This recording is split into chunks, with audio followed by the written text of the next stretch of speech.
नमस्कार। श्रीमती मोहरी देवी तापड़िया कन्या महाविद्यालय जसवंतगढ़ के इस YouTube चैनल पर मैं प्रवक्ता हनुमान मन शर्मा आप सभी विद्यार्थियों का हार्दिक स्वागत और अभिनंदन करता हूं।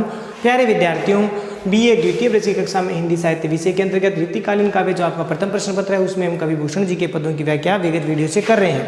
प्यारे विद्यार्थियों, आज का जो पद है बहुत ही महत्वपूर्ण है। ये 2018 की परीक्षा में आया हुआ है, तो बहुत ही महत्वपूर्ण पद है ये। और भूषण कवि के शिवा बावनी ग्रंथ के शिवा सूर्य शीर्षक प्रसंग से उद्धृत ये महत्वपूर्ण पद, ठीक है। तो ये इसको हम देखते हैं, बहुत ही सुंदर पद है, बहुत ही महत्वपूर्ण पद है, बहुत ही महत्वपूर्ण पद है कि इंद्र जिमी जंब पर बाढ़व सुअंब पर रावण सदम्ब पर रघुकुल राज है। पोन वारिवाह पर शंभुरति नाह पर जो सहस्र बाहु पर राम द्विज राज है। दावा धूम दंड पर चीता मृग झुंड पर भूषण वितुंड पर जैसे मृग राज है। तेज तम अंश पर कान जिमी कंस पर त्यो मलीच वंश पर शेर शिव राज है। त्यो मलीच वंश पर शेर शिव राज है। प्यारे विद्यार्थी, कुछ एक अर्थ देखते हैं। इंद्र इंद्रदेव, कुछ एक शब्दार्थ देख ले। जिमी मने जैसे, जंब पर मने जंबासुर, बाढ़व मने बड़वाग्नि जो समुद्र में अग्नि जो लगती है उसको, सुअंब मने जैसे, अम्ब मने समुद्र के पानी पर या पानी में जो अग्नि लगती है उसको। रावण, ठीक है। सदम्ब मने अभिमानी, अभिमानी छल कपटी जो रावण है। रघुकुल राज मने रघुकुल के राजा श्री राम। और पौन मने वायु, वारिवाह का मतलब पानी को वहन करने वाला बादल। शंभु मने शिव जी। रतिना का मतलब रतिपति कामदेव। जो मने जैसे। सहस्र भाव यानी कीर्तवीर्य राजा, कीर्तवीर्य सहस्र बाहु जिसकी 1000 भुजाएं थी ऐसा कहा जाता है। राम द्विज राज का मतलब परशुराम। दावा मने आधिपत्य, साथ ही साथ दावा का मतलब दावाग्नि, दावाग्नि। द्रुम मने वृक्षों की, दंड मने जंगली, जंगली जो वृक्ष है उनके ऊपर। चीता का अर्थ बाघ से है, यहाँ पर बाघ चीता। मृग झुंड मने हिरणों के झुंड पर, हिरणों के झुंड पर। भूषण है वितुंड, वितुंड का मतलब हाथी, हाथियों पर जैसे। मृगराज का मतलब शेर। तेजतम मने तेज मने सूर्य का प्रकाश, सूर्य का प्रकाश। तम का मतलब अंधकार अंधेरा। अंश का मतलब किरण। कान्य का मतलब कृष्ण, श्री कृष्ण। जिमी मने जैसे, कंस पर, कृष्ण के मामा कंस पर। त्यों मने वैसे। मलेच वंश का मतलब यहाँ मुगल वंश के लिए आया, मलेच वंश, मुगल वंश पर। शेर मने सिंह है, सिंह शेर के समान है। शिवराज मने शिवाजी महाराज। देखिए प्यारे विद्यार्थियों, अब इसका अर्थ हम देखते हैं।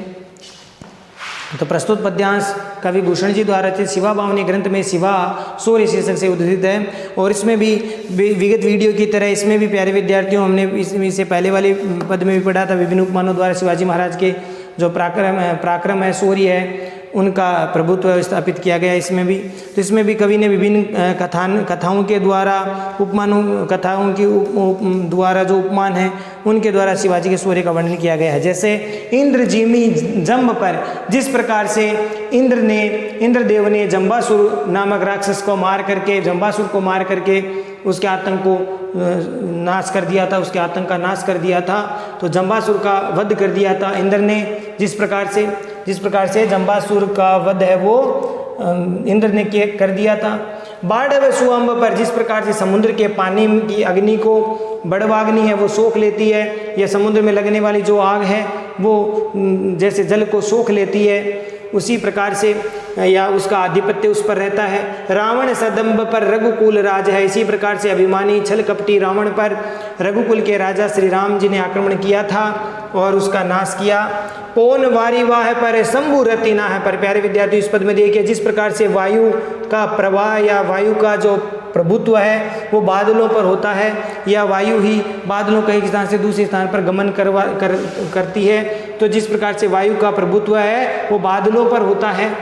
और जिस प्रकार से शिवजी ने रतिपति कामदेव को अपनी क्रोधाग्नि से भस्म कर दिया था, शंभु रतिना पर, यानी जैसे शिवजी का प्रभुत्व है रतिपति कामदेव पर था, यानी शिवजी ने रतिपति कामदेव को अपनी क्रोधाग्नि में भस्म कर दिया था।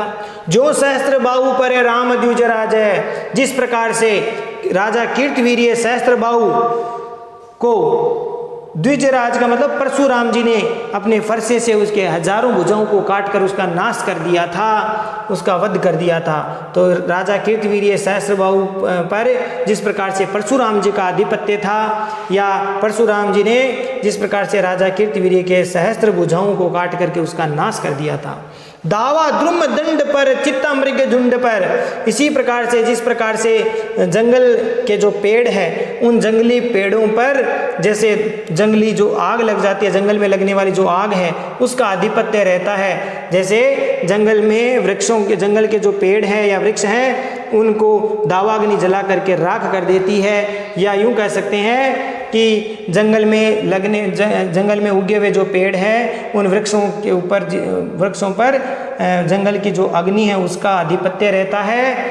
ठीक है, तो इस प्रकार से जंगल में, वनों में जो वृक्ष होते हैं उनको दावाग्नि वो जला करके नाश कर देती है। उसी प्रकार से चीता मृग झुंड पर, जिस प्रकार से बाघ है या चीता है वो हिरणों के झुंड पर आक्रमण करके उनको खा जाता है, उनको नष्ट कर देता है। ठीक है, तो इस प्रकार से इसमें बताया गया कि भाई जंगली वृक्षों पर जैसे दावाग्नि जैसे अपना प्रकोप दिखाती है, जिस प्रकार से वनराज बाघ है वो हिरणों के झुंड पर आतंक है वो छाया रहता है, उसका हिरणों के झुंड पर शेर का या बाघ का आतंक छाया रहता है।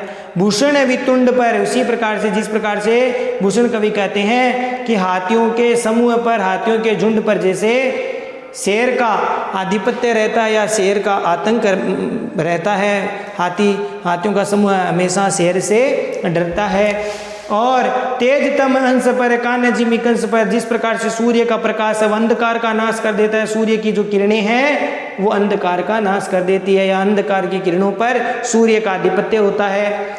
और जैसे श्री कृष्ण जी का प्रभाव या प्रभुत्व कंस पर था, या श्री कृष्ण जी ने कंस को है मार करके, आक्रमण करके उसका वध कर दिया था कंस का श्री कृष्ण जी ने। और त्यों मलीच वंश पर शेर शिवराज है, इस प्रकार विभिन्न उपमानों के द्वारा दे करके शिवाजी महाराज के प्रभुत्व को यहाँ स्थापित किया गया है भूषण कवि द्वारा। और भूषण कवि कहते हैं त्यों मलीच वंश पर, उसी प्रकार से, जिस प्रकार से ऊपर वाले तो हो गए जिस प्रकार से, अब है नीचे वाला कि उसी प्रकार से मुगल वंश पर छत्रपति शिवाजी महाराज शेर के समान आतंकित करने वाले हैं। जिस प्रकार से सिंह का शौर्य होता है, पराक्रम होता है, उसी प्रकार से सिंह के समान शौर्य और पराक्रम वाले छत्रपति शिवाजी महाराज का मुगलों के वंश पर आतंक है वो छाया रहता है। वे मुगलों का प्रबल विरोध करते हैं और वीरतापूर्वक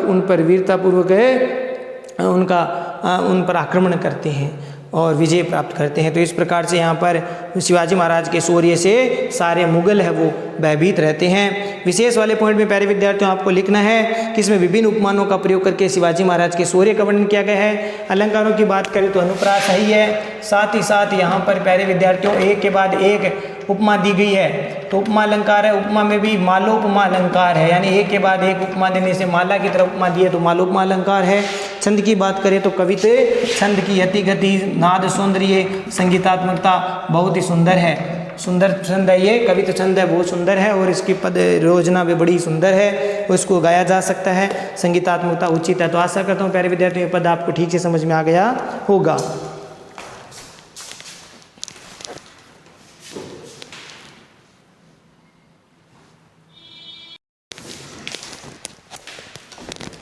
तो प्यारे विद्यार्थियों आज के लिए बस इतना ही। अगले वीडियो में पुनः उपस्थित होंगे कवि भूषण जी के आगे के महत्वपूर्ण पदों की व्याख्या को लेकर के। तब तक के लिए इस पद को ठीक से पढ़े समझे, क्योंकि ये 2018 में आया हुआ पद है, बहुत ही महत्वपूर्ण है। इसको पढ़े समझे, अर्थग्रहण करें, नोट्स बनाए और इनको याद भी करें। चैनल को लाइक शेयर और सब्सक्राइब करना ना भूलें। जय भारत, जय हिंदी। धन्यवाद विद्यार्थियों।